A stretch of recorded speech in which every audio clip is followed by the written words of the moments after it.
Estaba yo empezando a grabar, me avisaron. Vale. Vamos a ver la carta 16, como aquí se menciona. Es una carta muy interesante. Ah, tiene varios enfoques. Básicamente se centra mucho en el de Bachán, pero también tiene otros enfoques, también, sobre todo en el tema del espiritismo, que de alguna manera Sinet le preguntó al maestro por una edición que salió en el Theosophist, creo que en 1883, sobre ese material. Bien, cuando tú quieras, Enrique. Claro, de aquí sacamos varias conclusiones. La primera es que los maestros tienen mucho cuidado en observar lo que se publica en el Theosophist, porque en muchas de las cartas aparecen alusiones, correcciones, observaciones de lo que ahí se publica.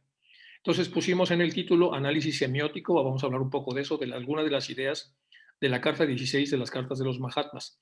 Y vamos a hacer una aproximación heurística, abajo ponemos heurístico, significa todas las estrategias que guían para interpretar o descubrir cosas. Bueno, pues tiene que ver con las preguntas fundamentales. Nos vamos a ir rápido en las primeras para poder ya aterrizar en las cartas y en las cartas poder trabajar con más calma. Pero estas son las preguntas existenciales clásicas de dónde venimos, a dónde vamos, qué hay más allá de la muerte del cuerpo físico, si tenemos o no una misión en la vida, si existe el destino, por qué soy como soy y no soy de otra manera, por qué existe el sufrimiento y muchas más. Hay muchos textos donde se hablan de estas preguntas que atormentan a los seres humanos.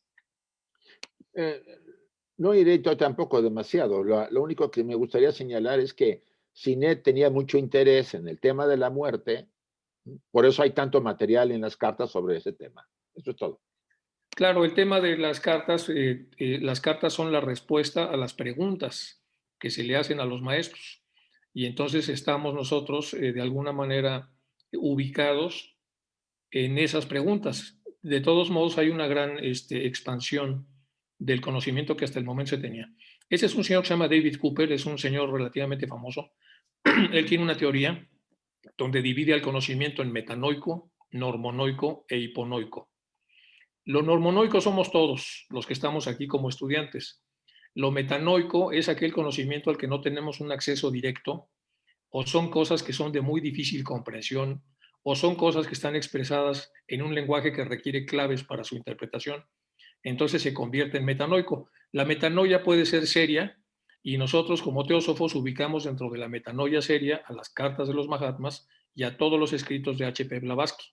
Y luego la metanoia no seria son cosas que en algunas personas, aprovechando que no se puede entender lo que no se puede entender porque de alguna manera es abstracto, escriben cosas que son inexactas, imperfectas y que realmente no ayudan a que los estudiantes puedan dirigir bien su desarrollo. En lo no serio no pusimos nada, porque aquí hay una gran cantidad de personas que no son serias, personas que han existido en todas las épocas, incluida en la nuestra. Lo importante entonces es que el conocimiento del que vamos a hablar es un conocimiento metanoico, tiene que ver con las cartas de los Mahatmas, y para poder tener acceso un poco a las ideas, tenemos que activar nuestra normonoia alta para poder de alguna manera tratar de entender los mensajes que ahí se comentan. Isaac, ¿quieres comentar No, alguna cosa? no, sigue. Bueno, este es un ejemplo de esto mismo que estamos hablando. Este es el famoso libro del simbolismo arcaico de las religiones del mundo, que, que está en la doctrina secreta. Y ven ustedes lo que dice aquí H. P. Blavatsky. Siéntese verdadera duda de si en nuestra época, está hablando obviamente de la época de Blavatsky, con toda su penetración intelectual, que es indudable, de Occidente, se llegará a descubrir en cada hilación de Occidente tan solo un sabio o filósofo no iniciado capaz de comprender por completo el espíritu de la filosofía arcaica. Si nos detenemos un buen rato en esta afirmación, estamos hablando de que toda la penetración intelectual de alguna manera nos ha extraviado y eso ya le genera verdaderas dudas a los maestros de sabiduría sobre si con esa penetración vamos a poder ser capaces de comprender por completo el espíritu de la filosofía arcaica. ¿Quieres comentar alguna cosa, Isaac? No, lo que ha ocurrido y sigue ocurriendo ahora, aunque esto ya escrito por la época de Blavatsky, sigue ocurriendo ahora. Hay una gran cantidad de, vamos a decir, de investigadores científicos que más guiados sobre todo por la línea materialista y por las limitaciones y solamente confiando en la potencia de la reflexión de la mente, asumen que lo que declaran y especifican eh, puede ser la realidad, aunque es una realidad temporal, porque tarde o temprano esas realidades que ellos declaran a través de hipótesis y después de investigaciones, al poco tiempo o después de cierto tiempo son modificadas por nuevas investigaciones. O sea, aferrarse a esto, aunque es una técnica de la ciencia para encontrar y descubrir cosas, es lo que genera el dogmatismo científico. No estoy a menos mi opinión, no estar en contra del modelo de investigación. El problema es cuando se investiga la materia, por supuesto, el potencial de la materia.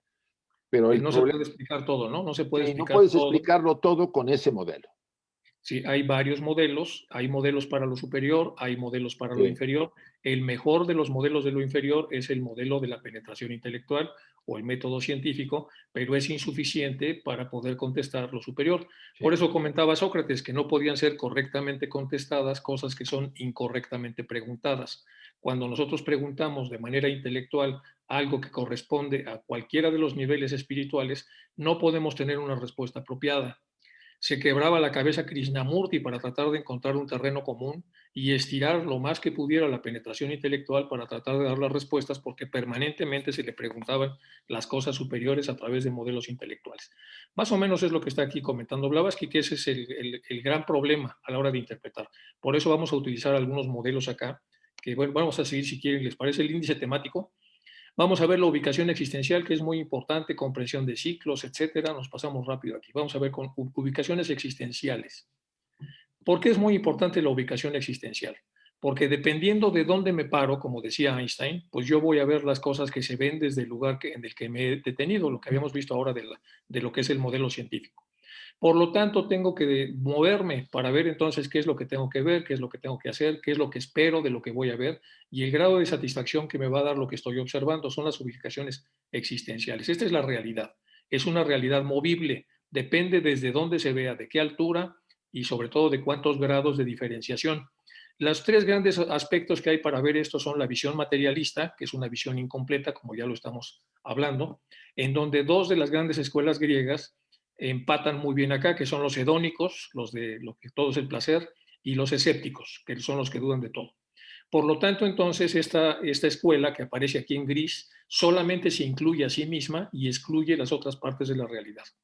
La visión idealista incompleta, que es el estoicismo, entonces incluye a esta parte de sí misma, acerca de alguna manera lo que sería la visión idealista completa y acerca también un poco, aunque quedan excluidos, todo lo que sería el hedonismo y el escepticismo. Y finalmente, la visión idealista completa, que son los eclécticos, son los que tratan de ver la totalidad para hacer una buena síntesis de ella.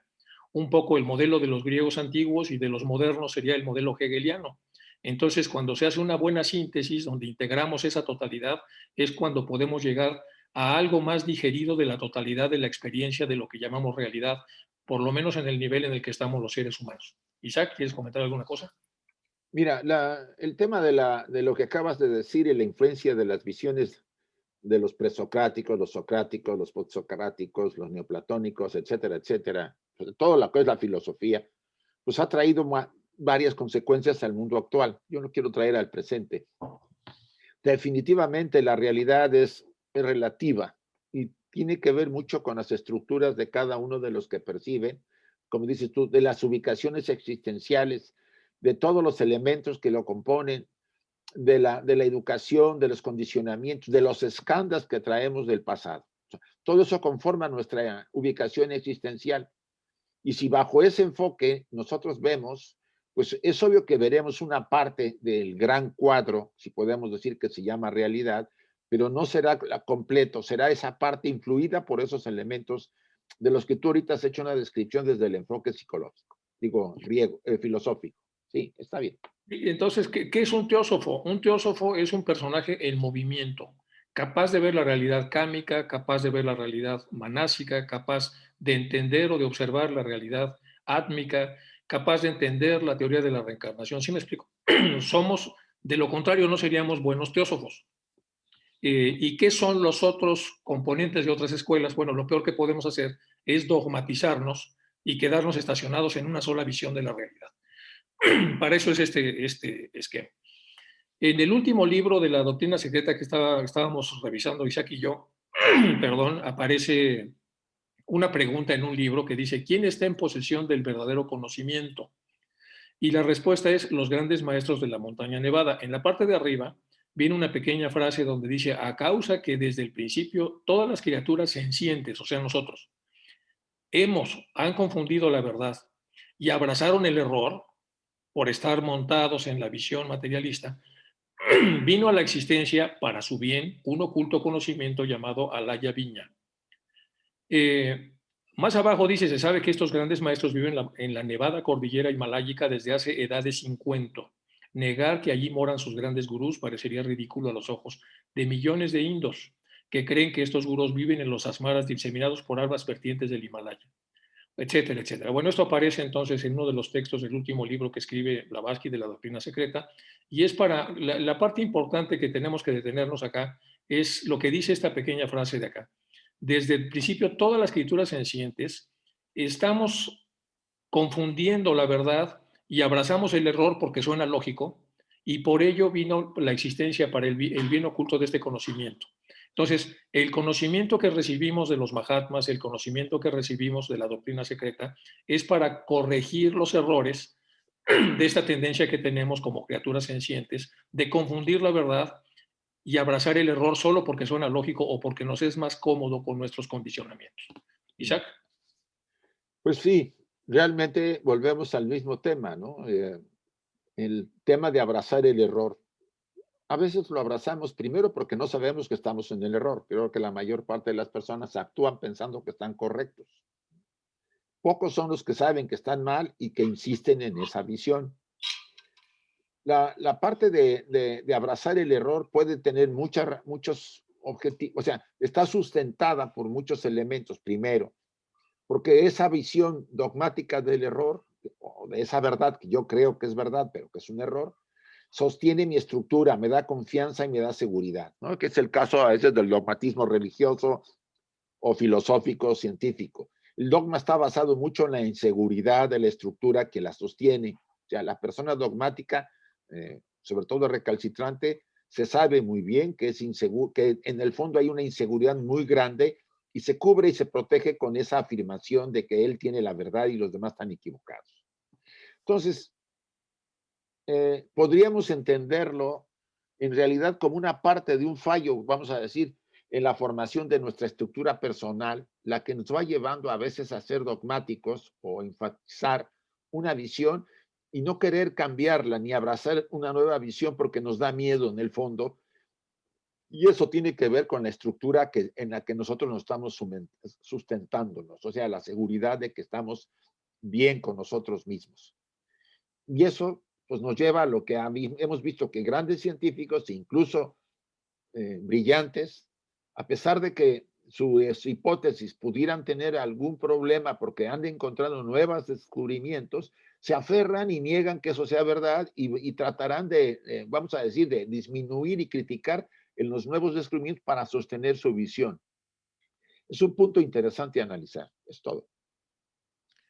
Sí, ya para cerrar esto que comenta Isaac, ¿se acuerdan de la pirámide de Maslow? La necesidad más básica es las necesidades físicas Sí. para sobrevivir, pero la siguiente es necesidad de reconocimiento.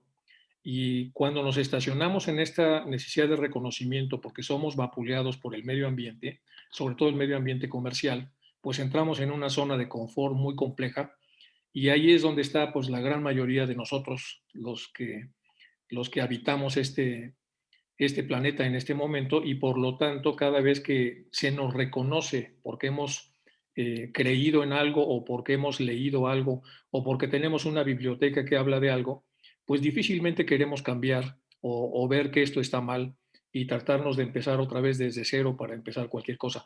Y lo notamos todo el tiempo, la generación de nosotros, cada vez que nos cambian las coordenadas para trabajar con un ordenador o las coordenadas para trabajar con un móvil, automáticamente empezar de cero es algo que enfada a cualquiera cuando está en esta fase de reconocimiento. Entonces, la fase de reconocimiento no ayuda.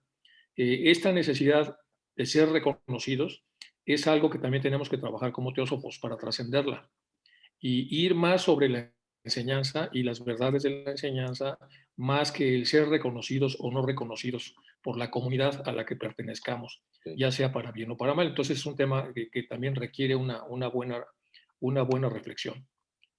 Miren aquí la realidad completa, la alegoría de la caverna de Platón. El materialismo corresponde pues, a las sombras que están acá, en esta zona de aquí. Y esta es la realidad de los sentidos físicos, las sombras, que es Maya. Y entonces el porcentaje de incompletitud, es decir, el porcentaje incompleto de la verdadera realidad, pues es enorme porque solamente la mente racional dice solo lo que veo existe, que es esto. Cuando pasamos a un siguiente nivel, entonces tenemos la realidad de las causas primarias, es decir, la luz que proviene del fuego. Ah, las sombras son solamente sombras, porque aquí hay una serie de cosas que están caminando por encima de una tapia y hay una luz que las proyecta. Entonces, aquí el porcentaje de incompletitud, por así decir, es de 75%. Pero el investigador, el buscador, sigue creciendo y ahora observa la fuente. Entonces, realidad de las causas secundarias de la esencia del fuego. Ah, en lo que emana la luz es el fuego, que choca contra las figuras y las proyecta contra la pared. Y esta es una realidad de las causas secundarias con 50%. Después sale porque ve un pequeño orificio en esa parte de allí, en realidad de las causas terciarias, la conciencia de la cueva, que eso que está ahí al final es una cueva. Y esto es 25% de incompletitud, sale de la cueva y llega a la realidad final, que es la luz absoluta fuera de la cueva, 5% completo. En la parte material, la mente racional, la mente de investigación. En las demás hay otro tipo de mentes que no tienen nada que ver con la racional, porque en la medida en la que no salgamos de lo racional, no podremos avanzar en esta enorme alegoría que todos conocemos, que es la alegoría de la caverna de Platón. Isaac. Esto lo hemos utilizado mucho y creo que la mayor parte de los que nos estamos ahorita reuniendo lo conocemos.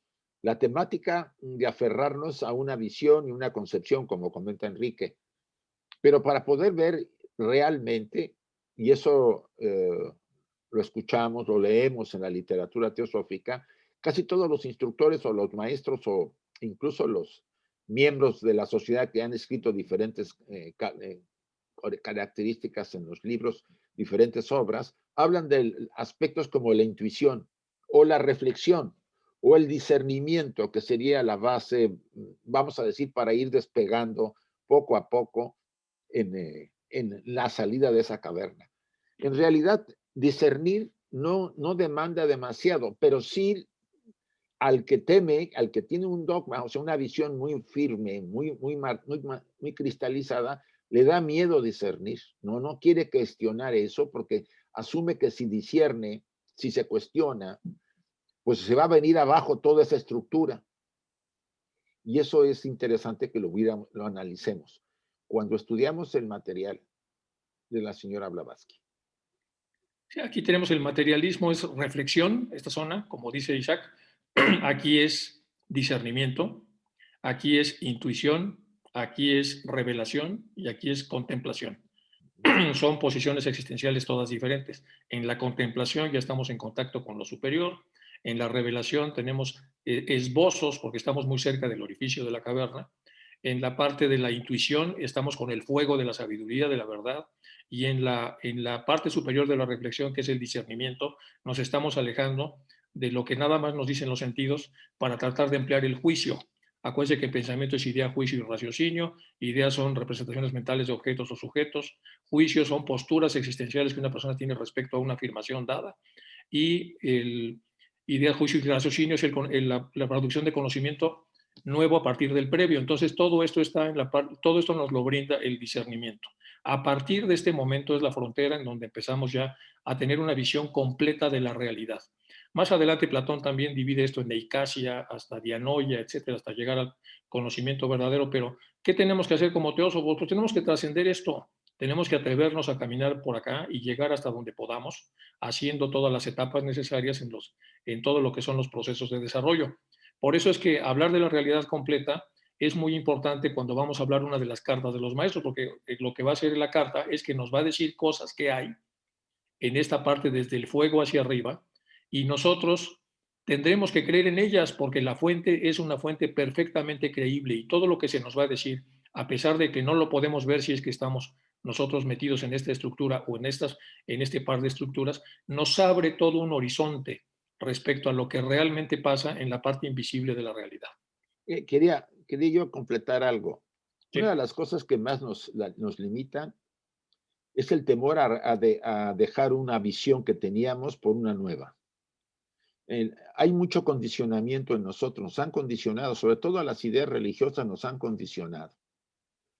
Y a ustedes, como están grabadas a fondo, cuando hay una idea, un concepto que cuestiona esa visión, nos da temor, aunque nosotros querramos abrirnos, esa parte está influyendo tanto que nos da hasta cierta culpabilidad si la cuestionamos.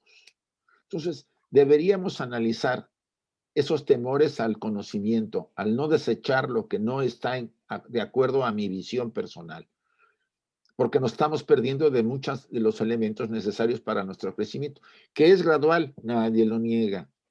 Pero seamos honestos como estudiantes cuando escuchemos, por ejemplo, lo que vamos a ver ahorita en la carta 16, varias de las grandes verdades que el maestro le contesta a Sinet cuando le pone ahí varias preguntas. Sí. Bueno, entramos ahora sí a las Mahatma Letters, la 16, que habla desde Bachan principalmente. Estas son las percepciones, ya habíamos visto alguna vez, esto es el lenguaje concreto, el de abajo, y el lenguaje simbólico, el de arriba. Aquí hay una raya que ustedes están observando y esta raya nos habla de la mente gravitatoria hacia abajo, reflexión, pasión, deseos, cuerpo físico, estas son las encarnaciones. Entonces todo nace espontáneamente, eso nos dicen los materialistas. Solo existe un Big Bang natural, lo espiritual no se ve, por lo tanto no existe. La única guerra es la que ocurre en el plano material. Bueno, esto es la parte material, el prana, el doble etérico, el manas inferior, la realidad manásica inferior, la realidad ahamkárica que tiene que ver con el sentido de yoidad, la realidad del pensador, la cámica, la pránica, el dopangler que aparece también en los primeros escritos como el linga sarira o el doble etérico. Todo esto es lo de abajo y aquí la mente racional manda. Y aquí hay una pequeña línea divisoria, empieza el discernimiento, la intuición, contemplación y revelación. Y aquí tenemos la verdad manásica superior, la búdica, la átmica y otras incluso que están por encima de esta. Entonces, movernos es nuestra obligación como teósofos. El camino es el que nos van a marcar los propios Mahatmas. Y esto nada más, aunque ya lo habíamos visto, era un poco para hablar de lo que ya hemos estado hablando en las últimas transparencias. No, Sí, pasa. pasamos a la que sigue. Ahora, entonces, las opciones del pensamiento, cada vez que estamos a punto de pensar, se abre un espacio en donde podemos elegir lo que estamos pensando o mejorarlo. Si estamos en pureza máxima, entonces pienso que aquella persona que no me agrada le va a ir súper bien, que adquirirá una vivienda cómoda, que el cielo le otorgue, por favor, oportunidades que aprovechen su trabajo y experimente una velocidad razonable. Esta es una pureza humana bastante alta. La más baja, pienso que aquella persona que no me agrada, ojalá que le vaya muy mal, que viva en una vivienda pobre pagando un alquiler alto, que no tenga trabajo, que no llegue a fin de mes, que experimente carencias, enfermedades, limitaciones, tristeza y sufrimiento. Y luego tenemos algunas visiones intermedias. Aquí el detonador es que aquella persona que no me agrada, y esa persona que no me agrada lleva estas posibilidades. Si lo hacemos por arco reflejo, es decir, por algo no meditado, pues si la persona no me agrada, normalmente voy a ir aquí abajo. Pero si hago un pequeño espacio y en ese pequeño espacio soy capaz de elegir el tono vibracional que quiero hacer de ese pensamiento o incluso lo que puedo hacer es limitar o evitar el pensamiento, entonces ya puedo llegar a las partes de arriba, con lo cual poco a poco empiezo a tener una vibración más elevada. Esta situación del análisis interno para que una persona sepa elegir lo que está a punto de pensar también es una obligación del teósofo. Y estas obligaciones nos ayudan a poder entender todos los mensajes que aparecen en los textos sagrados que nosotros manejamos para que de una u otra manera podamos entender que sí hay forma de hacer esto, incluso con los que no nos caen muy bien, y mucho más fácil con los que sí nos caen bien, que sería mucho más sencillo. Pero entonces aquí estamos hablando ya de cierto grado de dificultad. Isaac. Bien, yo recuerdo que insistía literatura de Blavatsky, sobre todo creo que ocultismo práctico, sobre el repaso que se hace cada noche del día, de lo que hicimos en el día. Y creo que ese es uno de los objetivos que lo que acabas tú de comentar, Enrique, en esa reflexión. ¿Cómo actué durante el día? ¿Qué pensé? ¿Qué sentí? ¿Y qué dije, ¿no?, a las personas que me rodeaban? ¿O cómo estuve yo moviéndome en el mundo? Y ahí está muy relacionada la vibración con la que yo estuve en contacto con otros. Si alguna persona me ofendió y me insultó, muy probablemente si estoy en una impureza baja o impureza alta, por ahí más o menos, pues mi deseo no va a ser muy agradable hacia esa persona, aunque yo no le diga nada. A veces nosotros somos, vamos a decirlo así, muy permisivos porque asumimos que no debemos responder, pero internamente tenemos pensamientos y emociones muy duras que sean más fuertes que si las expresáramos. Eso nos daña. ¿Y por qué nos daña? Porque la densidad a la que estamos adquiriendo esas emociones y esos pensamientos va a generar una vibración en nuestro doble, en nuestro linga sharira, y va a repercutir en los vehículos cámicos y mentales inferiores, ¿no? No es nada raro que en un día tengamos esa experiencia y en la noche todavía estemos incómodos por esa experiencia. ¿Qué va a pasar? Si soy serio y quiero realmente crecer y desarrollarme, debería yo reanalizar mi reacción y asumir que no fue la mejor cuando yo respondí o simplemente no respondí, pero generé todos esos pensamientos desagradables y esas emociones que ahorita todavía sigo sintiendo. Ese cambio que pide Pitágoras, porque esto es una reflexión de Pitágoras que recomendaba a sus estudiantes, es que la siguiente ocasión, el siguiente día, tenga yo la tendencia a ser mucho más equilibrado y estar a la expectativa por si ocurre algo y no dejarme llevar por la parte, vamos a decir, más animal o más material de mi naturaleza. Sí. Sí, el tema es que si somos teósofos y queremos tener intuición, tenemos que cuidar lo que pensamos, Sí. porque si no cuidamos lo que pensamos, no vamos a tener intuición. Es un requisito sine qua non el que para que podamos desarrollarnos, vigilemos lo que pensamos, que es lo más difícil, lo que decimos, que es sucedáneo a esto, y por supuesto lo que hacemos, que es mucho más fácil de observar. Por esa razón, entonces, es que para poder crecer en intuición, incluso en discernimiento, necesitamos vigilar lo que pensamos. Y poco a poco, entonces, entraremos en un carril de desarrollo. Bueno, ahora el tema del posible daño al legado de todo esto que nos ayuda y nos inspira para crecer. Bueno, los iniciados están muy cerca del núcleo del conocimiento que es de las altas jerarquías de seres divinos. Estos entonces pasan la información a las logias muy desarrolladas, específicamente hablando de teosofía, la logia blanca. La logia blanca requiere un puente para hablar con la parte más alta de la humanidad y en este puente pues está H.P. Blavatsky y de H.P. Blavatsky, entonces todo este conocimiento inunda a esta estructura, más los seguidores que nosotros podamos de una u otra manera inspirar para que se acerquen a este conocimiento, y los demás, pues bueno, vendrán poco a poco en su propio proceso de desarrollo, y luego está en la parte de abajo la construcción de un nuevo sistema con nuevos nombres, apellidos en la parte de abajo. Esto es más o menos la ruta a través de la cual entonces el conocimiento muy elevado puede llegar a ser tocado, aunque sea tenuemente, por la humanidad. Visto en este otro esquema, tenemos todos que los iniciados serían aquellos seres humanos muy cercanos al puente, es decir, muy cercanos a Blavatsky, los que pueden entender mayoritariamente toda esta enseñanza, básicamente los iniciados. Y entonces, ¿cuál es el peligro? Que otra corriente de educación, otra corriente filosófica, otra corriente de desarrollo, a lo mejor menos perfecta que la teosofía o hecha o construida por personajes en donde no se han cuidado los detalles, en un momento determinado pueda contaminar el origen. Y contaminado el origen, esto se empieza entonces a desconfigurar. Entonces, los peligros son tanto de si estos temas van hacia acá como de si los temas de acá surgen hacia allá. Los estudiantes estamos en el nivel 3, en el 4 y en el 5, según nos esforcemos o no nos esforcemos, y aquí puede haber algunos detractores en la parte que estamos viendo de acá. Bueno, es un esquema nada más para que veamos que en un momento determinado, cuando estemos hablando de teosofía, hay que hablar de teosofía y las otras cosas. Porque si estamos nosotros en un curso de teosofía y hablamos de las otras cosas y desde ellas de la teosofía, entramos aquí en un peligro, porque estas cosas son muy contaminables. Con los adjetivos, con los verbos, con los adverbios, con poquititos movimientos, nosotros podemos ofrecer una contaminación al núcleo. Y cuando este núcleo se comparte con los estudiantes, que somos nosotros, sí que se va a afectar lo que realmente las jerarquías trataban de comunicar a la parte más alta de esta estructura. Por esa razón, entonces, es que estamos trabajando mucho, Isaac y yo, con cuidar mucho el legado original para que la gente beba de esa fuente, de ese manantial, saques las conclusiones que quiera, pero que no se altere la manera como estas verdades fueron dichas en el momento que hayan sido dichas. Isaac. Aquí me viene a la cabeza mucho cuando yo también empezaba, yo recuerdo hace 40 años más o menos, que pues uno era más influido, por ejemplo, en mi caso, la psicología, por la ciencia, y sí, la teosofía tenía su lugar, pero lo veía casi siempre más desde la psicología, seamos honestos, sí lo hacía así.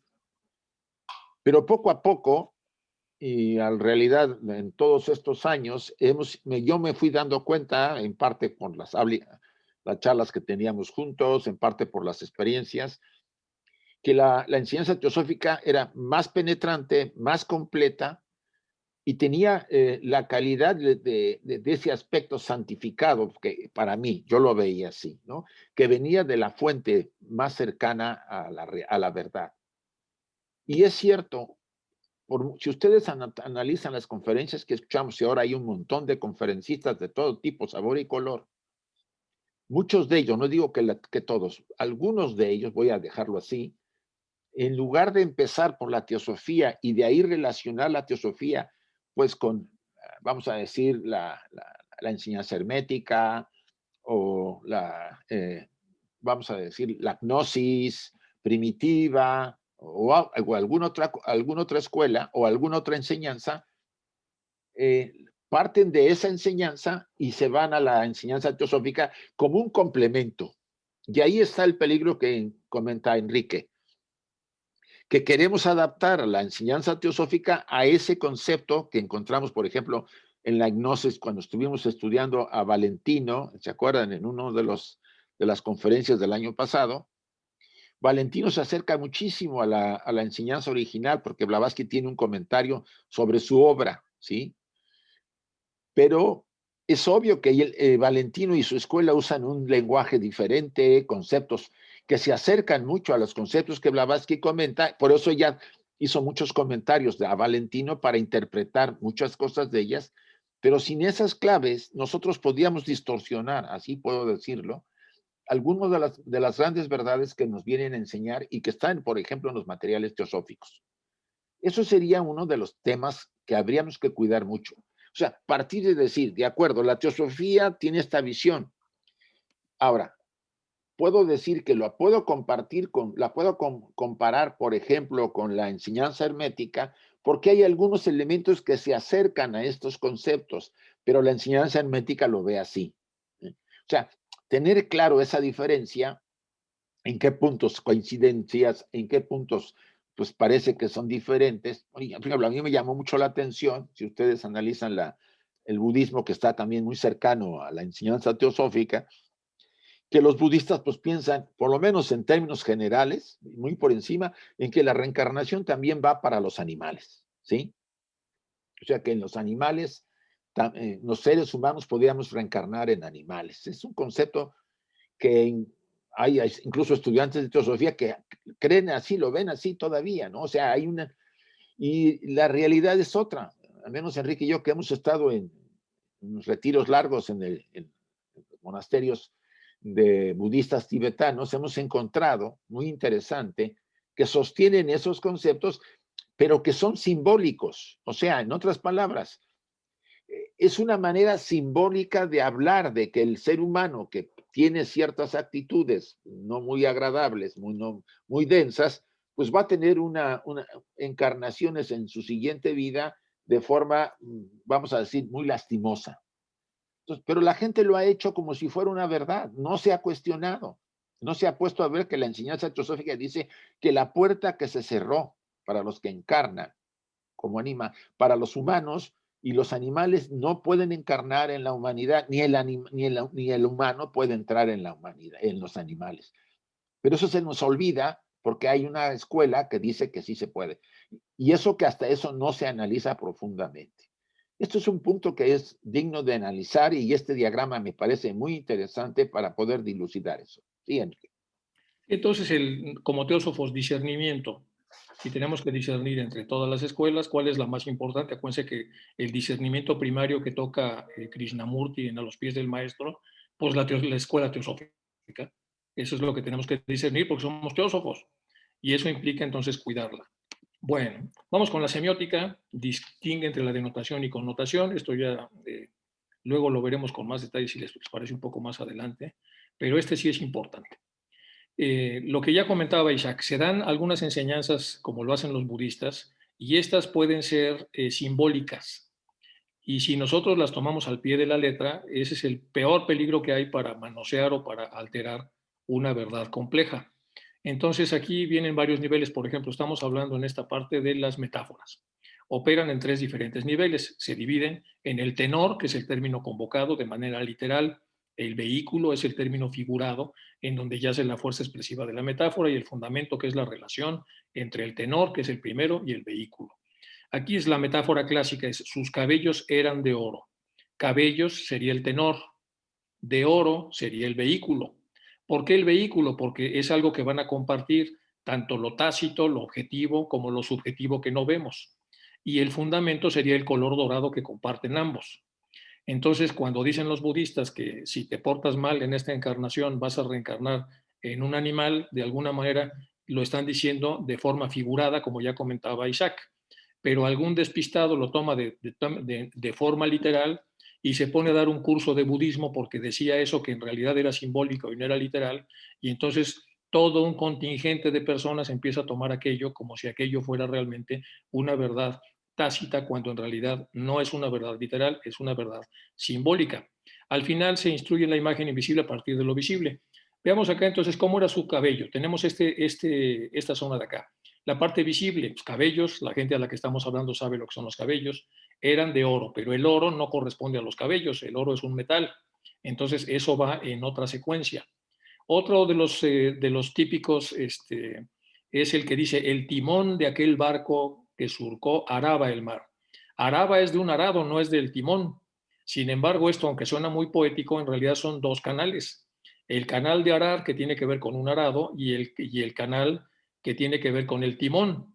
Entonces, ese proyecto está en pañales, lo mismo, en pañales no corresponde al proyecto, pero la gente cuando sabe que esto se está hablando de manera simbólica, entiende lo que se trata de decir. Porque un literalista dice, oigan, que el proyecto lo han escrito en pañales y no sabemos si son desechables o de tela, porque se va a la literalidad. Porque ahí dice que esto está escrito en pañales. Bueno, lo tienen bajo lupa. Oigan, que acaban de construir una lupa enorme que nos están vigilando. ¿Sí me explico? Ver las cosas literales en donde en realidad estamos hablando de cosas simbólicas, aunque pueda parecer una tontería, en realidad es muy peligroso. Tenemos que entender que mucho del conocimiento que vamos a ver requiere de que nosotros hagamos un ejercicio de intuición para poder colocar cómo las cosas visibles se apoyan en las invisibles para generar una totalidad. Isaac. Aquí hay algo que tiene mucha cola, ¿no? Cuando tú hablaste de los literalistas, ¿no? Es el tema de los libros sagrados, ¿no? Cómo interpretan al pie de la letra, cuando gran parte de la literatura, podemos decir casi toda la literatura sagrada, tiene varias claves para interpretarlo. Y la peor de esas es la letra muerta, como dice Blavatsky, ¿no? Entonces, utilizar ese modelo de literalismo incluso ha llevado a la hoguera a mucha gente, ¿no? Para que vean la mentalidad, la limitación mental de ciertas etapas de la historia humana que hizo que llevaran incluso a la hoguera a gente que no respetaba la forma literal, cuando en realidad sabíamos que no se decía realmente así, como el ejemplo, esto que está que echa chispas. Pues sí, estoy muy molesto, pero la parte simbólica es chispas, ¿no? Para que la persona, y lo entiende la mayoría, pero llévenlo esto a un pasaje de alguna literatura religiosa donde se habla de que todos los que no tienen la visión la visión, vamos a decir, ideológica de la obra que se está tratando, están en contra de Dios y que había que acabar con ellos.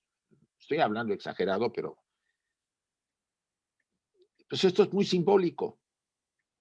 En realidad, no, si lo interpretamos así, somos capaces de buscar a todos los que no creen en esta visión. Y eso ha ocurrido en la historia. Estoy hablando de una manera exagerada para que podamos comprender varios pasajes y varios elementos que hay en la obra literaria de varias corrientes, sobre todo las religiosas, y no interpretar como está aquí comentando Enrique en este diagrama. Sí, Sí, entonces en grupo nos ayudamos mejor, porque en grupos generamos ahí una atmósfera especial en donde empezamos a ver varias posibilidades y dentro de esas posibilidades tenemos una aproximación a lo que realmente se nos está tratando de enseñar. Y hay que tener cuidado, como ya comentó Isaac, de no ser literalistas, porque entonces nos vamos a esto ya no tiene mucho sentido. Y si recuerdan los oráculos de la antigüedad, todos hablaban de manera simbólica. sí, Ninguno decía específicamente qué tenía que hacer. Tómese usted 4 píldoras y de todo, jamás hablaban de eso. Se hablaba de manera simbólica, tratando de que la persona que estaba pidiendo el consejo escuchara o interpretara o se ayudara a través de esa interpretación de encontrar la parte invisible y oculta y de esa manera dirigir mejor lo que había preguntado, es decir, dirigir mejor su comportamiento. Y vamos a entrar ya al conocimiento verdadero. Los Mahatmas, así lo consideramos Isaac y yo. Esto está escrito a través de las famosas cartas de los Mahatmas. Llegan a este hombre que está lleno de dudas y entonces van a impresionar el cerebro metafísico y el cerebro físico para tratar de llegar a los resultados que nosotros estamos buscando. Y ahora sí entramos con la primera parte de lo que nos dice el Mahatma en esta carta. Y la primera parte la dedica a él a hablar un poco de la ignorancia del mundo. Entonces, carta número 1, aquí está la carta en inglés también en chiquito por si la quieren estudiar, y aquí aparece una especie de milagrito porque apareció una luz rara en el cielo. Entonces dice, recibida entonces alrededor del 15 de octubre de 1880. Estimado hermano y amigo, dice el Mahatma, precisamente porque la prueba test del periódico londinense cerraría la boca a los escépticos, que es lo que querían hacer para publicarlos, eso es impensable. Mírelo con la luz que quiera. El mundo aún se encuentra en su primera etapa de desentrañamiento. Vamos a observar en las cartas de los Mahatmas que ellos a veces usan expresiones de varios idiomas o a veces usan palabras que no son de uso corriente, por lo tanto hay que aclararlas. El desentrañamiento es la averiguación del significado profundo de cualquier cosa. Entonces, lo que está diciendo el Mahatma es, el mundo aún se encuentra en su primera etapa, es decir, hasta abajo del desentrañamiento, es decir, de la averiguación de los significados profundos de las cosas. Si no de desarrollo, por lo tanto, no está preparado. Muy cierto es que trabajamos por medios y leyes naturales, no sobrenaturales. Aquí hace otra afirmación.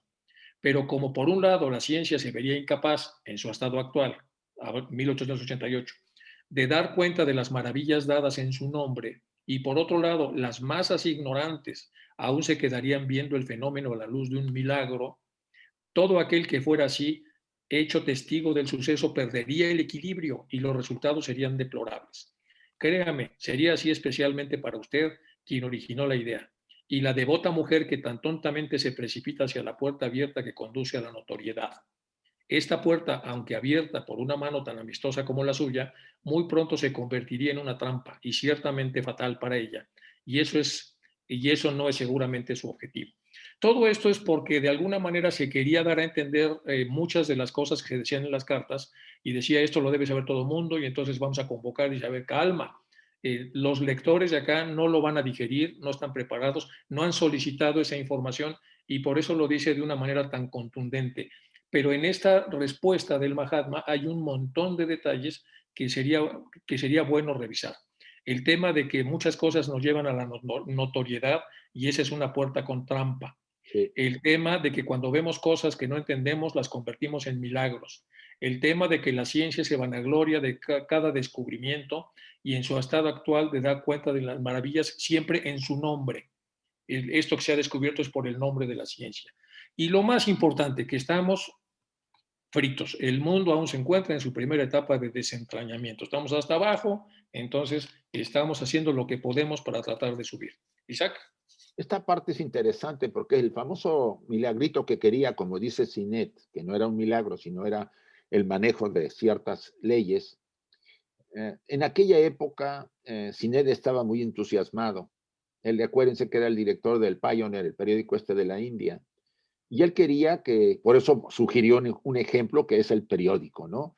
Aparecer un periódico, el Pioneer en Inglaterra y al mismo tiempo en la India, donde él dirigía ese periódico, el mismo día y en el mismo momento. Eso era imposible de hacerlo físicamente porque recuerden que se llevaban varios días en barco para llegar de Nueva Delhi a Londres o de Bombay, ¿no? Quería cerrarle la boca probablemente a muchísimos anglo-indios que rodeaban el movimiento que estaban haciendo y con ese fenómeno, ¿no? Como que pasaba también es que Blavatsky en ese momento había hecho muchos fenómenos para atraer a mucha gente, que era necesario al principio, como ella lo dice, aunque después le cobró el karma. Y esta fue una sugerencia que le hace Sinet al maestro. Y aquí nos explica, y es cierto, ya lo repitió Enrique, pero para mí lo más grave es el nivel en el que nos encontramos. Si eso a veces ocurre, recuerden que ha pasado con seres que han tenido cierta habilidad, han sido perseguidos y han sido hasta quemados o ahorcados porque no nos gusta que alguien pueda hacernos ver que lo que yo veo no es verdad. En el fondo hay un temor a eso sobrenatural, entre comillas, que es una ley que no conocemos, y desde el pasado, desde hace siglos, incluso desde hace milenios, esto ha ocurrido. No nos agrada ver la verdad. Como dice, leía yo un poema leía una frase de este poeta inglés, Oscar Wilde, dice, decir la verdad es para que decir la verdad es crear enemigos, es crear personas que no están de acuerdo porque les mueves todo y porque no les agrada saber la verdad. Les agrada saber, pues, esa mentira que nos han vendido desde hace varios siglos. Sí, Enrique. Bien. Entonces, divulgar el conocimiento a través de la aparición del Pioneer ahí en Londres y Nueva Delhi, lo que sea. Bueno, al final dice, le ruego que diga que si la gente creyera en las cosas verdaderas, lo matarían vivo antes de que pudiera dar la vuelta de Hyde Park, que es el parque enorme este de Londres. Pero si eso no pasase, lo mínimo que podría suceder sería la pérdida de su reputación y buen nombre por propagar tales ideas. Aquí el maestro también, el Mahatma le está diciendo lo que le pasaría si insiste con esos rollos. Y aquí está pues toda la plebe ahí enardecida, que normalmente dice desde su ego inferior, te quieren engañar, te están mintiendo, te están agrediendo, despierta. Ve a quemar vivo al director del Pioneer por hacer estas tonterías, hay que buscar el truco. Y alguien por ahí encuentra un filamento más o menos en donde trata de descubrir el truco y entonces la población reacciona así y, y bueno, lo que pasa es eso, que lo mínimo que podría sucederle a esta persona es la pérdida de su reputación y su buen nombre. Es decir, no estamos listos para escuchar, como ya comentó Isaac, este tipo de cosas y este es el colofón que pone el Mahatma sobre Fíjate, esta idea. fíjate que ahorita me vino a la cabeza el tema de lo que trató de afectar a Madame Blavatsky sobre la correspondencia con los maestros.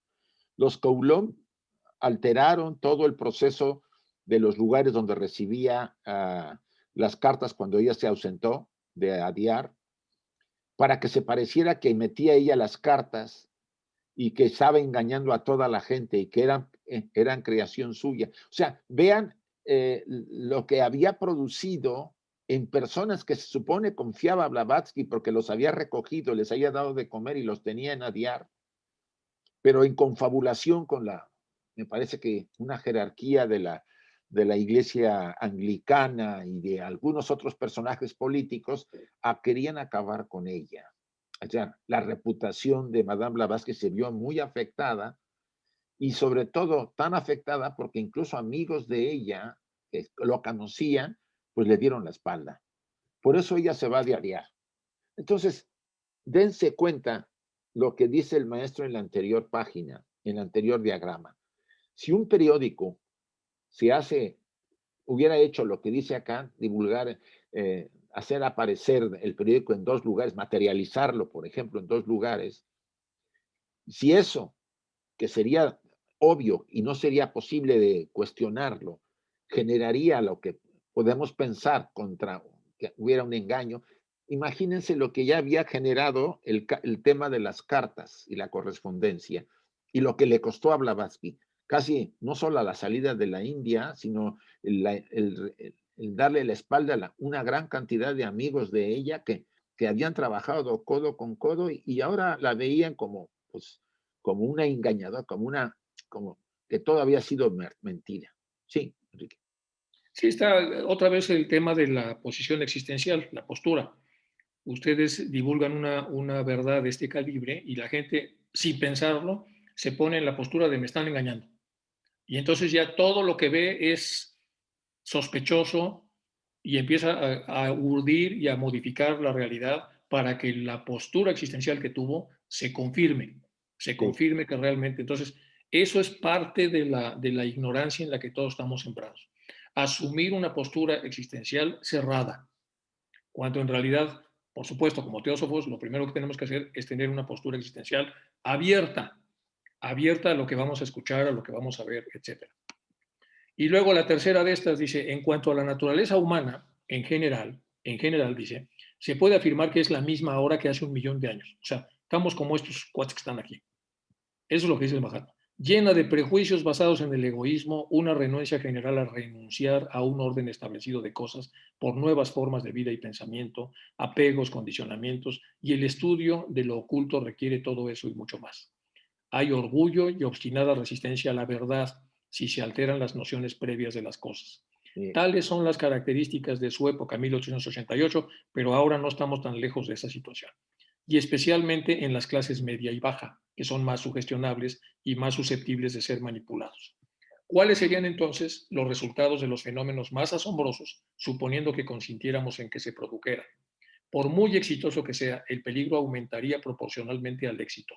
Pronto no quedaría más remedio que seguir adelante, siempre creciendo o caer en una lucha interminable con el prejuicio y la ignorancia asesinados por sus propias armas. Es más o menos sobre lo mismo, pero hay nuevas cosas acá. Dice, el hombre de ahora no es diferente a este. Lo que ha cambiado pues, es la tecnología, la metodología, la información, los cuidados, la medicina, pero estamos como estaban estos. Por eso ya también Blavatsky comentaba alguna vez que el descubrimiento del fuego era muchísimo más admirable que muchos de los descubrimientos que hace la ciencia en la actualidad. Isaac. Ay, me llama la atención el tema del egoísmo. Ya dice ahí el maestro KH, creo que en uno de sus pensamientos, ¿no? Dice, si usted investiga hasta el fondo de lo que el egoísmo, el origen del egoísmo, usted descubrirá la tercera parte del mal que agobia a la humanidad. Y en realidad es eso, ¿no? El egoísmo nos hace hacer, incluso mentir, traicionar, negar la verdad porque no queremos, porque yo no quiero verme objeto de que perdí mi visión y que ahora la gente me ve de otra forma, etcétera, etcétera. O sea, es cierto que están los apegos y el condicionamiento, pero el egoísmo creo que es ahora sí que el padre de todo este problema y que nos mantiene en la ignorancia. Sí. Bueno, segunda parte, correcciones necesarias. Aquí nos vamos a ir más rápido, si les parece, son una o dos nada más. Y es que lo que queremos resaltar acá es que el Mahatma está pendiente de lo que se publica en The Theosophist. Y entonces lo que dice acá es que lo siguiente, las observaciones añadidas a una carta publicada en el último número del Theosophist, página 226, columna 1, incluso con tanto detalle lo pone el Mahatma, me impresionan tanto por su importancia como porque modifican, no digo que contradigan, mucho de lo que hasta ahora se nos ha dicho sobre espiritismo. Se nos había hablado ya de una condición espiritual de vida en la cual el ego, nuevamente desarrollado, disfrutaba de una existencia consciente durante mucho tiempo antes de reencarnar en otro mundo. Pero este aspecto de la cuestión se había soslayado hasta el presente. Ahora se han hecho algunas declaraciones explícitas sobre ello y de estas surgen nuevas preguntas.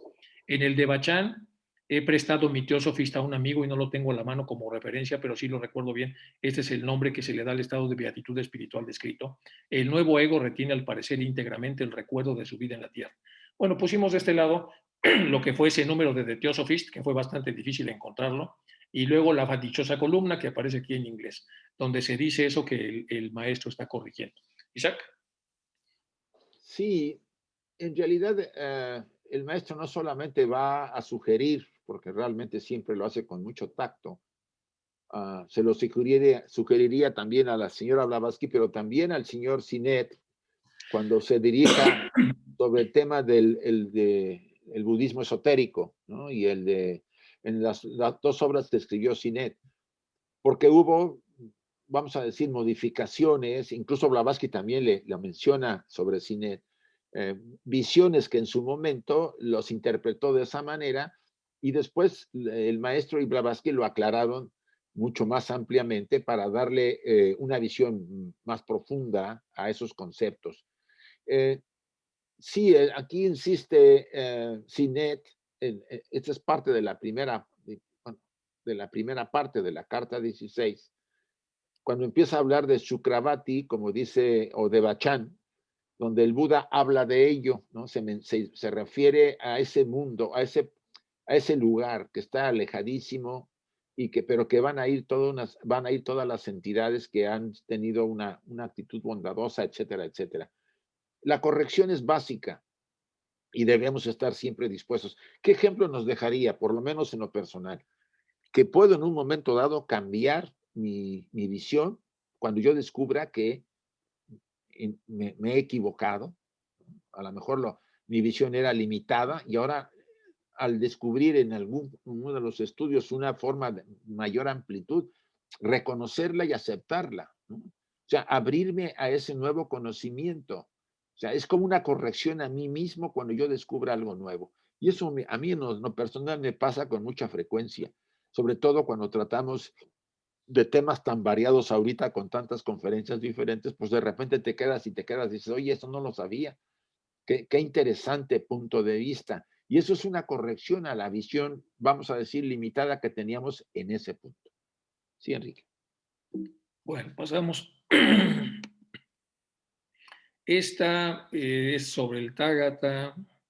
Vamos a usar la parte que viene aquí abajo de la frase. Dice, ahora bien, exceptuando el hecho de que la duración de la existencia en el Devachan es limitada, existe un parecido muy grande entre esta condición y el cielo común de las religiones, dejando aparte los conceptos antropoformizados de Dios. Esta es pregunta Número de dos. Sinet, ¿eh? Es Sí, una sí, sí, pregunta de Sinet. sí. Cierto que en el nuevo ego, una vez renacido, retiene durante cierto tiempo, un tiempo proporcional a su vida en la Tierra, una memoria completa de su vida en la misma, pues el ego no puede regresar a la Tierra desde el Devachan y ni siquiera prescindiendo del todo, concepto antropomórfico de Dios. El Devachan no tiene ningún parecido con el paraíso o con el cielo de ninguna religión, es la fantasía literaria de HPB que le surgió a ella tan sorprendente comparación. Esta ya es la Esta, respuesta del maestro. sí. Entonces en la respuesta dice, este es muy importante, le dice, el de Bachán no tiene ningún parecido con el paraíso o con el cielo de ninguna religión. Lo primero que dice. Es la fantasía literaria de HPB la que le sugirió a ella tan sorprendente comparación. Bueno, entonces esta es la parte más fuerte, ¿no? De lo que está diciendo acá, como cómo corregir que este es un lugar de bienaventuranza, pero no de una bienaventuranza terrestre, sino de una bienaventuranza no comprensible por la parte terrestre. Y aquí dice que el Tágata, a muchos miles de miríadas de sistemas y mundos más allá de el nuestro, hay una región de bienaventuranza llamada Sukhavati, que es la que ya comentaba Isaac. Esta región está rodeada por 7 hileras de vallas, 7 hileras de grandes cortinas, 7 hileras de árboles balanceándose en esta santa morada de los Arats. Está gobernada por los Tágatas, de los Diyan Chuans, y está dominada por los Bodhisattvas. Tiene 7 hermosos lagos de cuyo interior emanan cristalinas aguas con 7 y una propiedades o cualidades distintivas. Bueno, esto es entonces la comparación de los dos elementos que por muy hermosos que parezcan, no tienen aparentemente ninguna relación con lo que ahí sucede en el de Bachán. Es decir, esto es muy bonito, pero dice el maestro más adelante, lo que pasa ahí es 100 veces más bonito y por lo tanto imposible de describir, ¿no? Isaac. Por supuesto. Y ya en la mañana con Carmen, y creo que también habló Clarisa algo de eso, habíamos la tendencia que tenemos a antropoformizar las experiencias, a darles formas previas que tenemos para poder entenderlas, ¿no? O de hacer formas de energéticas en forma antropoformizada para poder comprenderlas. Entendemos que eso es muy dado de la personalidad, ¿no? Porque no tiene manera de poder ubicar ciertos conceptos de otra forma. Quizá por eso el concepto de Dios que se plasmó en las iglesias de todas las religiones, bueno, por lo menos las de las religiones, en la religión cristiana, tiene figuras, porque en teoría las figuras podían, a ellas podían acceder, y también en las religiones paganas, entre comillas paganas, se podía acceder directamente a esa divinidad a través de esa imagen. Es obvio que todo eso es parte del desarrollo y de la evolución humana. Pero aquí en esta parte, cuando le dice que no tiene ningún parecido, y es cierto, porque el estado del Devachan es un estado de conciencia, no es un lugar, ¿no? Y no es físico. No es físico, es un estado en donde está la persona envuelta en su propia estructura, como si fuera una especie de esfera que lo cubre, soñando, porque dice que todo es como un sueño, como es Maya, viviendo una fantasía interior, ¿sí? Que de alguna manera se siente dentro de ella todo lo que hizo bien, todo lo positivo de su vida, lo vuelve a revivir como si fuera real y dice que es más real que la vida misma en la tierra. Entonces, si a eso le llamamos que es un paraíso, pues no, eso es un concepto totalmente diferente. Y además tiene un fin, no es para siempre, es un límite. El límite lo determina el karma positivo que hemos creado. Entonces, todo eso pues nos hace ver que el concepto de, y yo mismo en algún momento para hacer que entendieran a otras personas el concepto de Bachán, yo llegué a utilizar el tema del paraíso, aunque siempre aclaraba que no era igual, pero que más o menos le pudiera dar a entender. No es fácil para la mente cuando no tienes vamos a decir, elementos para interpretarlo mejor o comprenderlo o intuirlo, que tú tengas que tener una analogía a lo mejor muy burda, ¿no? No va a quedar otra, sobre todo cuando empiezas. Pero aquí lo está aclarando muy bien. Y es más, hasta la misma Blavatsky, por lo que dice el maestro, también en un momento dado lo utilizó. Sí. Sí, ya para cerrar eso, como dice el Tathagata, pone algo que para un ser humano es casi inalcanzable de bello, y lo que dice el Mahatma es, sí, pero eso sigue en lo material. Tienen ustedes que brincar a lo espiritual, porque en lo espiritual no hay eso, eso no existe, por muy bonito que sea. El coche más hermoso que se puedan ustedes imaginar sigue siendo coche, y esto ya no es un coche, es algo totalmente etérico. Y si es etérico no tiene forma. Y ahí sí los budistas cuidan mucho este tema cuando hablan del emptiness. Entonces ahí no hay nada, no hay formas, no hay oídos, no hay orejas, y sin embargo hay una totalidad en donde hay toda una sensibilidad peculiar. Entonces, estos temas de la enseñanza también son muy importantes que los podamos tratar de describir cómo están. Tercera parte, develando los misterios, y aquí empieza lo bueno de la carta. Ahora la pregunta importante es, ¿quién va al cielo, a ese lugar tan hermoso que dice usted que es 100 veces más bonito que cualquier cosa bonita que hay en la tierra? ¿Se alcanza esta condición solo por parte de unos cuantos que son muy buenos o de muchos de los que no son tan malos, después del lapso en cada caso de una incubación o gestación inconsciente más larga? ¿Quién va al Devachan? El ego personal, desde luego, pero beatificado, purificado, santificado. Cada ego, la combinación de los principios sexto y séptimo, que después de un periodo de gestación inconsciente renace en el Devachan, es necesariamente tan inocente y puro como un niño recién nacido. Aquí estamos viendo otra vez el tema simbólico. Niño recién nacido pertenece al concepto de lo visible y nos está haciendo una comparación para decir, es tan inocente, la inocencia es una inocencia de ese calibre, muy parecido a lo que habíamos visto en la parte de simbolización. El hecho de su renacimiento ya demuestra la preponderancia del bien sobre el mal en su antigua personalidad. Y mientras que el karma del mal se hace a un lado por el momento para seguirlo en su futura encarnación terrestre, el ego solo se lleva consigo a este de Bachán el karma de sus buenas obras, palabras y pensamientos. La palabra mal tiene para nosotros un significado relativo. Aquí hay otra afirmación fuerte. Como ya se le ha dicho más de una vez, y la ley de retribución es la única ley que nunca yerra.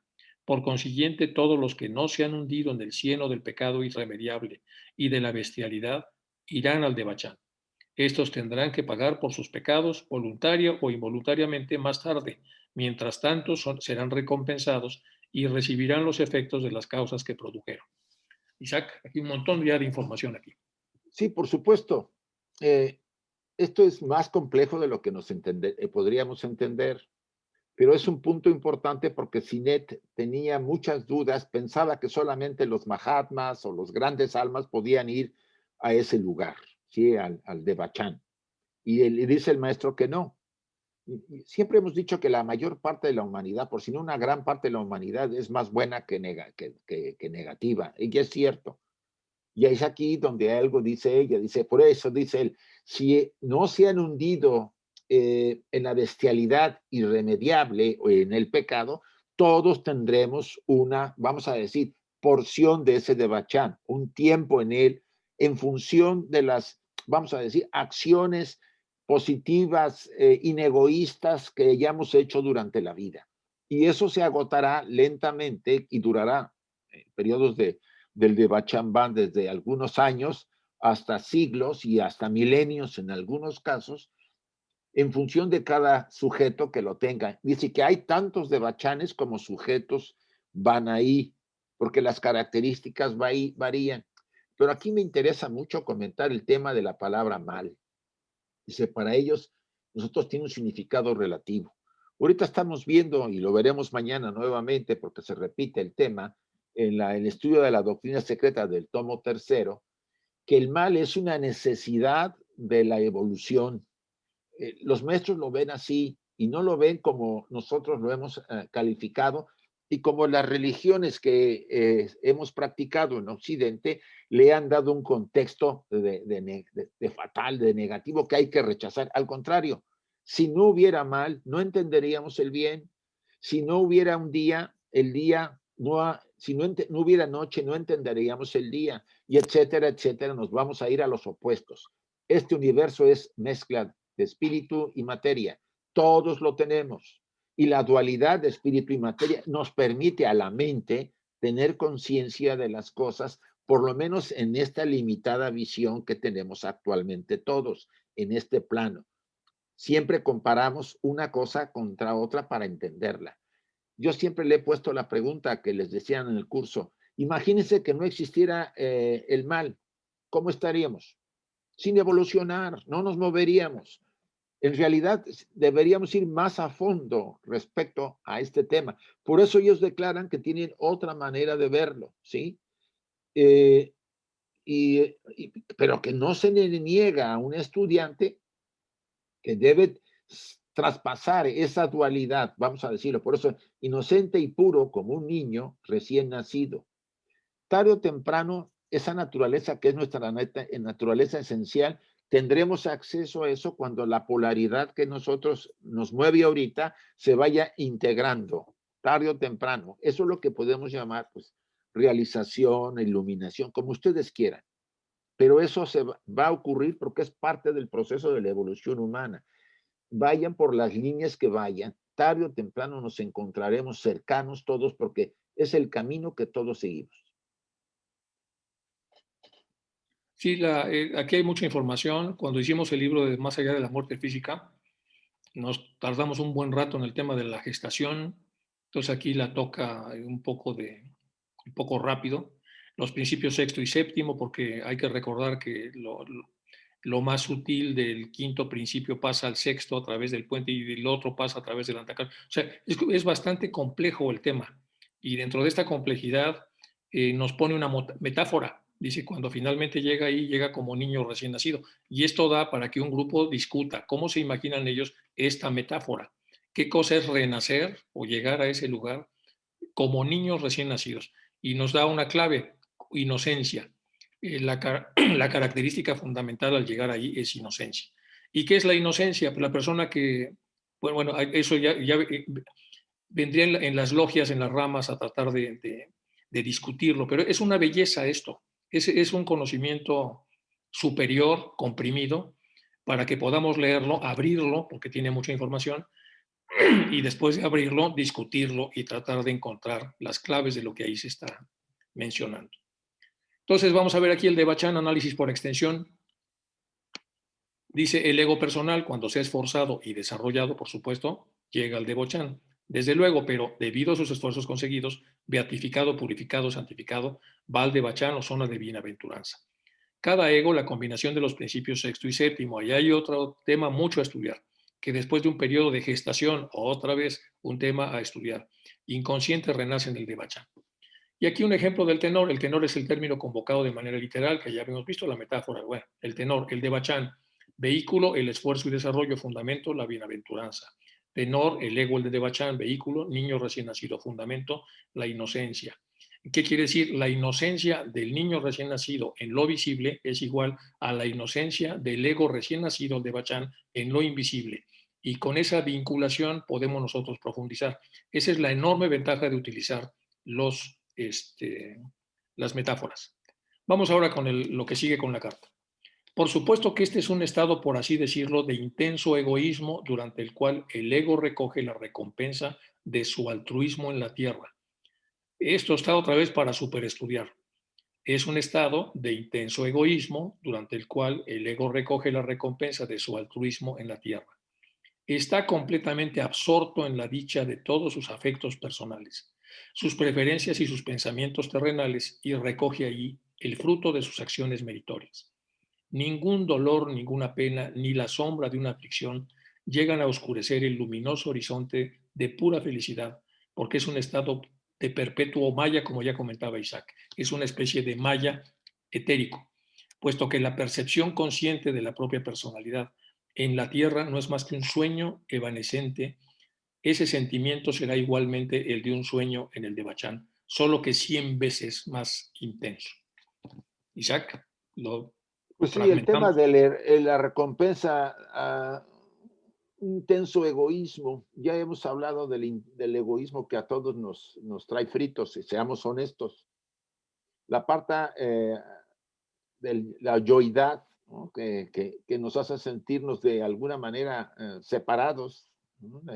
Separados de todo, del entorno, de los demás, y vernos como seres autónomas, separados de todo lo que nos rodea, es una parte necesaria en la evolución. No podríamos evolucionar si ese egoísmo, si podemos llamarlo así, no se diera por lo menos en las primeras fases del desarrollo del ser humano. Es parte natural, vamos a llamarlo así, para evolucionar. Y aquí el maestro KH insiste en que vamos a encontrar a ese egoísmo una recompensa por nuestro altruismo. O sea, que a pesar de ser egoístas, de alguna manera para disfrutar la recompensa, fuimos altruistas en la tierra. Entonces quiere decir que no, que solamente tendremos acceso a esas experiencias de recompensa si fuimos altruistas. Quiere decir, si no fuimos egoístas en exceso. Por eso habla que no solamente está dado entrar al Devachan para unos cuantos, sino para una gran parte de seres que sean altruistas, que se comprometan con los demás, que ayuden sin esperar resultados por esa ayuda. O sea, esa parte de nosotros necesariamente la tendríamos que cultivar de alguna manera, porque es parte importante en nuestro proceso de crecimiento. Dice, durante el estado de Maya completo, en que las almas o egos astrales de los sensitivos puros y amorosos, bueno, aquí ya está entrando al tema de de alguna manera, de lo que habíamos comentado, del espiritismo, de alguna manera, porque habla aquí de los eh, o egos astrales de los sensitivos puros y amorosos, actuando bajo la misma ilusión, creen que sus seres queridos bajan a la tierra para junto a ellos. Bueno, en esta parte, corrijo, en esta parte es las personas que sueñan con, eh, sueñan con sus seres queridos que están ya en el Devachan, pero debido a esa calidad que tienen, ellos ascienden, porque nunca van a bajar del Devachan las entidades. Nosotros ascendemos cuando tenemos un contacto con esos seres queridos que ya están en ese estado. Creo que es más adelante lo de la mediumnidad. Estaba yo confundiendo. Sí, eso de subir y bajar también es un tema muy interesante, porque él habla de que el error es pensar que bajan y no, dice, son los egos de las personas ligadas espiritualmente a las que están en el Devachan, las que pueden subir en un momento, pero también ahí hay como, no hay suficiente información para que podamos detallarlo, pero la información es que más bien sube que baja. Pero en esta primera yo lo entiendo así, dice, por supuesto que es un estado, por así decirlo, de intenso egoísmo. ¿Qué quiere decir? Si en el plano terrestre fuiste altruista porque decidiste pensar más en los demás que en ti, en el plano celeste, cuando llegas al Devachan, tienes un estado en donde inevitablemente eres egoísta, porque en ese estado se piensa más en ti que en los demás. Bueno, no hay otros demás en los que pensar. Al final, el altruismo en el plano físico te lleva a un estado de egoísmo, en otro sentido, en el plano metafísico. ¿Y egoísmo por qué? Porque vas a recibir el pago, vas a recoger la recompensa de lo que fue el altruismo en la Tierra. Y aquí es donde se da una especie de paradoja o va a haber muchas paradojas entre el mundo visible y físico y el mundo invisible. Y luego había yo leído hasta acá, hasta 100 veces más intenso, porque luego te pasaste esta parte, Isaac, que decía, si quieres lo vemos con más detalle para que la puedas comentar, porque ya vamos a entrar a la mediunidad. Sí. Dice, tanto es así en la verdad el feliz ego, incapaz de ver a través del velo los males, las tristezas y las calamidades a las que pueden estar sujetos aquellos a quienes amó en la tierra. En su dulce sueño, el del Devachan, vive con sus seres queridos, tanto con los que se han ido antes que él, con los que todavía permanecen en la tierra. Los tiene cerca de él tan felices, tan alegres, tan inocentes, como el mismo soñador desencarnado. Y sin embargo, excepto en raras visiones, los habitantes de nuestro denso planeta no se percatan de ello. Aquí hace otra vez una afirmación. Y sin embargo, excepto en raras visiones, los habitantes de nuestro denso planeta no se percatan de ello. Es durante este estado de maya completo en que las almas o egos astrales de los sensitivos puros y amorosos, actuando bajo la misma ilusión, creen que sus seres queridos bajan a la tierra junto a ellos cuando en realidad es al revés, como ya comentaba Isaac. Cuando son sus propios espíritus los que se elevan hacia ellos en el Devachan. Muchas de las comunicaciones espiritistas subjetivas, la mayoría de ellas cuando los sensitivos son mentalmente puros, son reales, pero para un medium no iniciado, lo más difícil es fijar en su mente las imágenes fieles y correctas de lo que ve y oye. Bueno, eso se puede contestar mejor quizá en la próxima, Isaac, o quieres de una vez entrarle a esta parte. Sí, me quiero yo otra vez referir al solo 100 veces más intenso. Sabemos que estamos en un mundo de maya, ¿no? De ilusión, cuando estamos completos todavía en el plano físico y tenemos la conciencia influida, la conciencia profunda, la conciencia superior influida, pues la mente concreta, el kama rupa, las mentes o el cuerpo de pasiones, emociones y por supuesto el cuerpo físico. Y es obvio que a medida que nosotros pudiéramos trasladarnos a otros planos, son más reales que nuestro plano. O sea, nuestro plano quedaría como un sueño brumoso, a pesar de que nos parece tan real, nos quedaría como un sueño brumoso. Y eso podemos poner un ejemplo, ¿no? No sé si ustedes han tenido alguna vez un sueño real, o sea, uno de esos sueños vívidos, que uno se pregunta, ¿cómo es posible que yo lo tenga tan vívido? Las cosas me parecen tan reales en este sueño. Si donde yo estoy es así, ¿qué quiere decir? Que esos planos son más reales que el que estamos viviendo ahorita. Entonces, imagínense ustedes en este plano, en el de Bachán, que es un estado de conciencia. Un estado que es 100 veces más real e intenso que este. Tanto que si nosotros estuviéramos ahí para poder experimentarlo, no tenemos capacidad ahorita con nuestra mente limitada de poder comprenderlo. Eh, es, eh, y eso es un producto que dura, sin, dice el maestro, sin ninguna pestaña de tristeza o de recuerdo, porque en el Devachan solamente existe el presente. No hay ni futuro ni pasado. Solo es presente, constante presente, presente. Pero la entidad no se da cuenta, no es consciente de que está viviendo dentro de su propia creación y vive vamos a decir, esa ilusión más real que aquí en la Tierra y que puede durar siglos o incluso casos como milenios, ¿no? de ese disfrute constante, para que vean ustedes que la ilusión en este mundo, como en los demás, a pesar de ser superiores, es real. Y lo que viene abajo de la pregunta que contesta el maestro acerca de las comunicaciones espiritistas subjetivas, Esto porque Sinet ya había preguntado algo antes y él tenía las dudas. Recuerden que en un principio Madame Blavatsky, cuando todavía estaba en formación la Sociedad Teosófica en Londres, ¿sí? En Estados Unidos primero, después cuando se trasladó a la India, pero más en Estados Unidos, ella estuvo, vamos a decir, apoyó al movimiento espiritista o espiritualista, como se le llamaba en aquella época. Ella después lo dice, ¿por qué? Porque había que despertar a mucha gente que se estaba influyendo mucho por la ciencia y el materialismo que estaba influyendo muchísimo. Recuerden que era la revolución industrial, la ciencia empezaba a abrirse, entonces la gente estaba muy influida y había que atraerla por el fenómeno. Ella después, pues, vamos a decir, de los que atrajo mucho a esta organización, muchos de ellos entraron a la Sociedad Teosófica, otros no, porque Blavatsky le dijo, no tiene caso tener contacto con cascarones del otro lado, cuando dice, y aquí hace una excepción, dice, la mayoría de ellas, cuando los sensitivos, o sea, los son mentalmente puros, son reales. O sea, ella habla de que hay un tipo de espiritista o de visión espírita real cuando hay pureza en el espiritista. Dice, pero para un medio no iniciado, o sea, no transformado, lo más difícil es fijar en su mente las imágenes fieles y correctas de lo que ve y oye. ¿Por qué?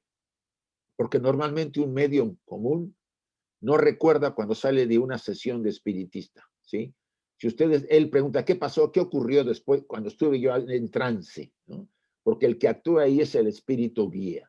Entonces, es interesante que separemos los dos, los dos fenómenos espiritistas. El fenómeno que ella habla de los sensitivos mentalmente puros y que son reales de acuerdo al punto de vista del maestro, y los mediums no iniciados, o sea, no preparados porque no recuerdan lo que ocurrió, porque el que toma vamos a decir, la batuta dentro de la sesión espírita es el espíritu guía que conocemos. Posteriormente va a hablar un poco más de eso, a ver si lo podemos ver. Sí, ahí podemos aplicar otra vez el modelo este de metanoia.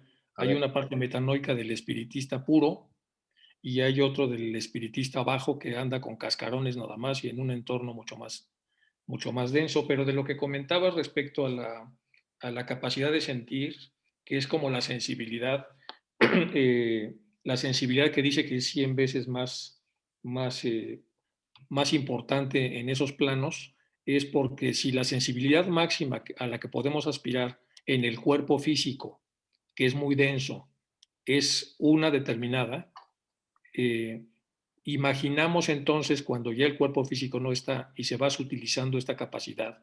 Entonces la capacidad sensible en el Linga Sarira bajo, en el Linga Sarira alto y en las estructuras superiores de lo que queda, de la estructura sobreviviente, por eso es que se multiplica tantas veces sensibilidad y es incomprensible.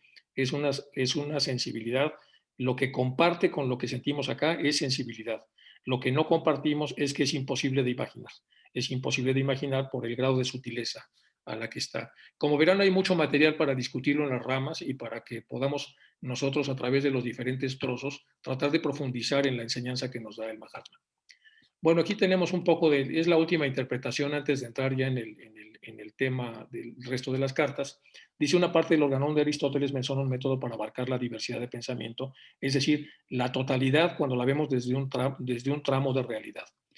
Entonces tenemos el Devachan superior, que es el Devachan de las personas que fueron muchísimo más buenas que malas y son sensitivos puros amorosos. Sin embargo, si pudiendo ser sensitivos puros amorosos, más bien fuimos mayoritariamente iracundos, entonces estamos en este cuadro de karma mayor, porque quedamos muy lejos de la emoción que nos hubiera llevado al Devachan y nos fuimos con la emoción contraria.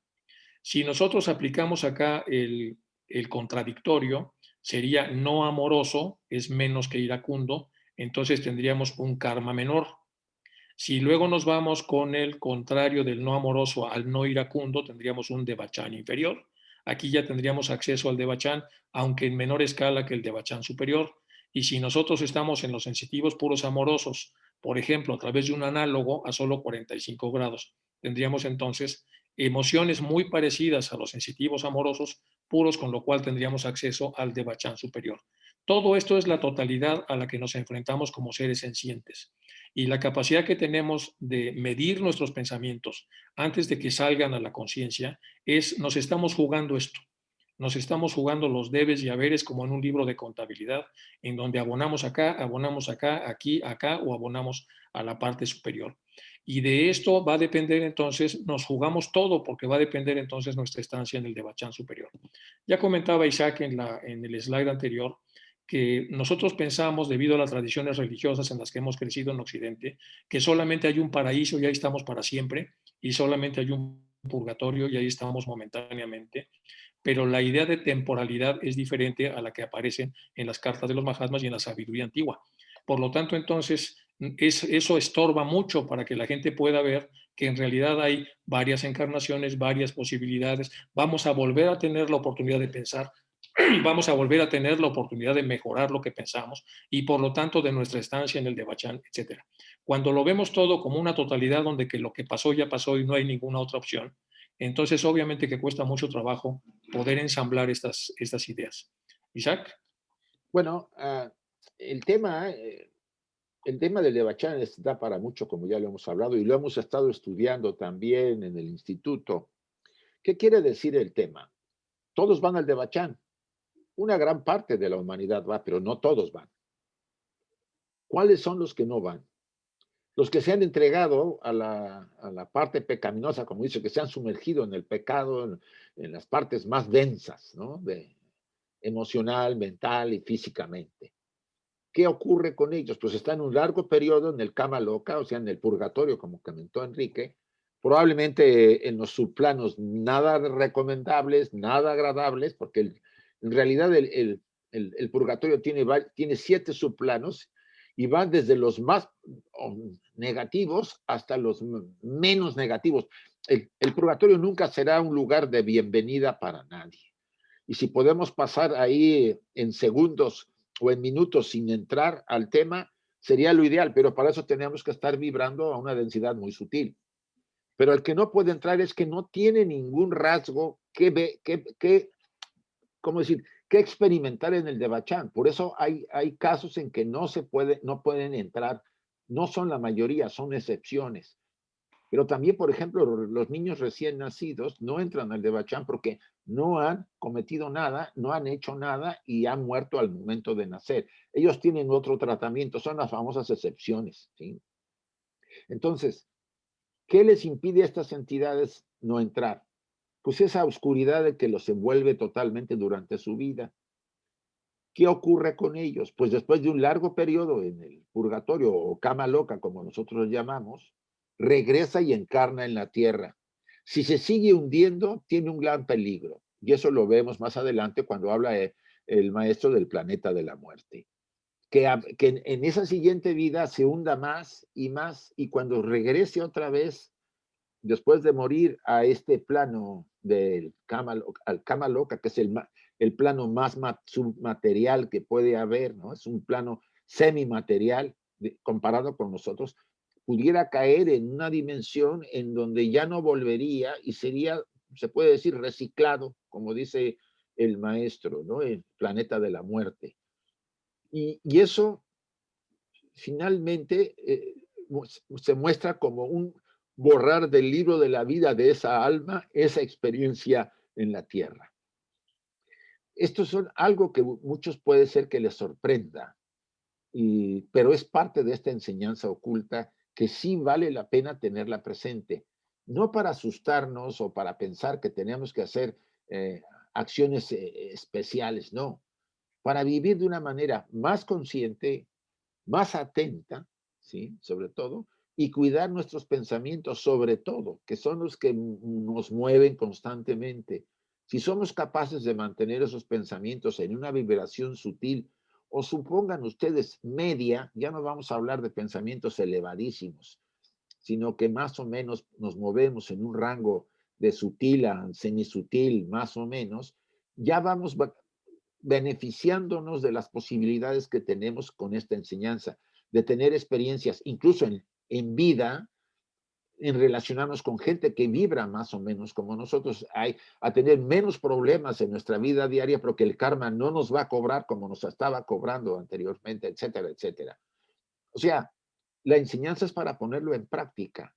¿Qué podemos hacer con esta enseñanza? Pues revisar nuestras acciones que estamos llevando a cabo, esas formas egoístas de actuar con la gente más débil o pobre o que requiere de nuestro apoyo y que nosotros hemos pasado porque nos sentimos superiores, etcétera.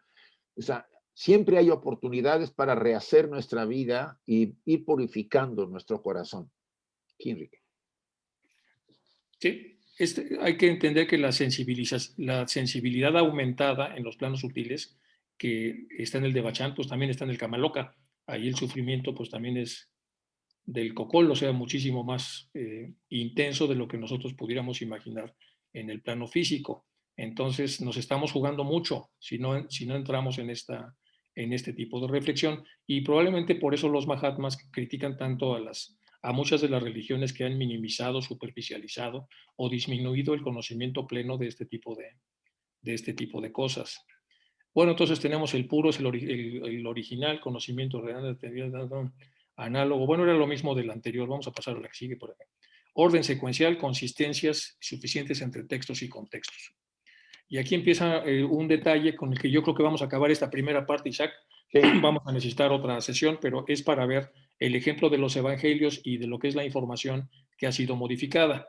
Dice, los únicos libros sagrados, Atanasio, un influyente obispo de Alejandría, emitió una orden del año 367 en la que enumeraba 27 textos, entre ellos los 4 evangelios actuales, como los únicos libros del Nuevo Testamento que podían considerarse sagrados.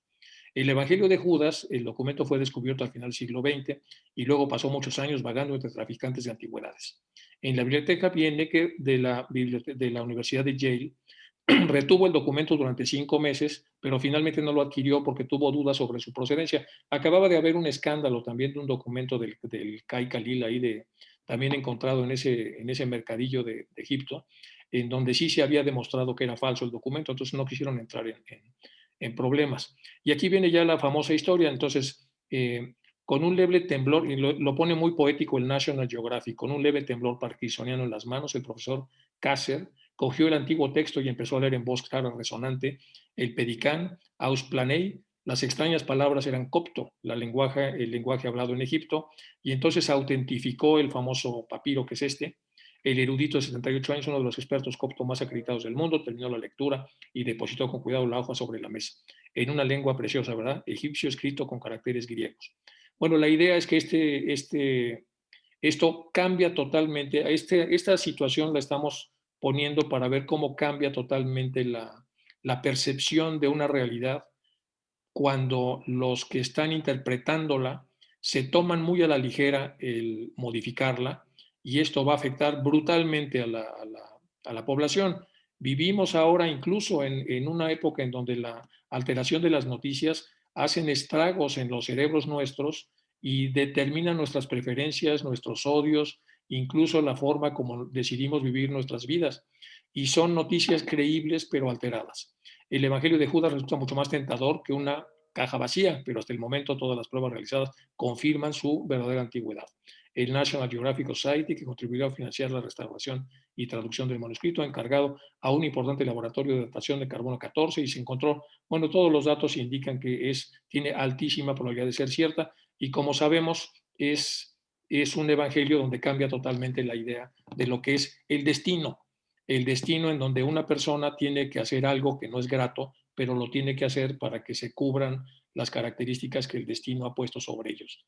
Entonces los seres humanos estamos sumergidos en nuestro propio destino, vamos a encontrar a una gran cantidad de maestros durante nuestra estancia en el plano terrestre, y estos maestros nos van a brindar la oportunidad de vivir las experiencias que requerimos antes de que termine nuestro periplo terrestre, y por muy difíciles o complicadas o raras que las veamos, nosotros entonces tenemos que irlas asumiendo como si fueran pruebas entonces temporales a lo largo de todo el recorrido para terminar la encarnación y poder vivir lo menos posible en el Kama Loka y la mayor cantidad posible en el Devachan hasta que termine nuestro proceso de desarrollo. Esa era un poco la idea de ponerlo de Judas, y ahora empezaría el análisis secundario de la carta 16, que pues yo creo que ya no nos va a dar tiempo de verla. No, ya ni le entres, Enrique, ya vamos a dejarlo. Vamos a dejarlo para las preguntas, pero esto entonces para una segunda parte donde entraríamos ya en el cuerpo más denso de las cartas para tratar de analizarlas con cuidado. Bien, no quites la presentación. Vamos a abrir los micrófonos por si quieren entonces hacer alguna pregunta o preguntas o aportaciones, porque puede haber, aquí hay varios que las estudian bastante.